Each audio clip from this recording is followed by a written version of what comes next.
make everyone feel safe.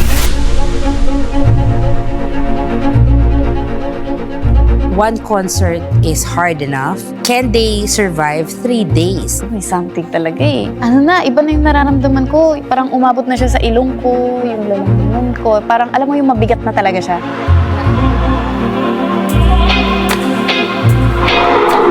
Guys, walang boses ngayon si Gwen, pero tignan niyo mag-perform.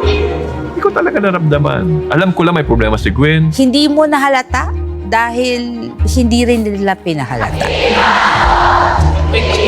Bawat exit ko, humihina yung oxygen ko. Ang naaalala ko dun, na ano pa ako, nag-faint pa ako ulit ng saglit.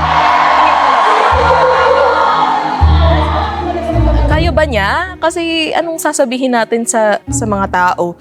Wait lang, gising ako, kailangan ko ganun na yung itsura ko nun.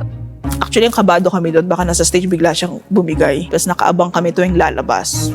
Kailangan i-check yung BP niya. Kailangan i-check yung oxygen niya. Tawid lang niya yung patropico tsaka itong last bumibigay. Basta pag di niya kay direct umupo siya para magsundan ng ibang girls. We were ready na may ambulansya dyan just in case. Dali na sa ospital.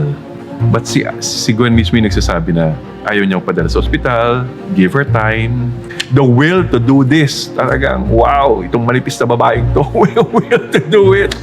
Talagang she did it and she performed.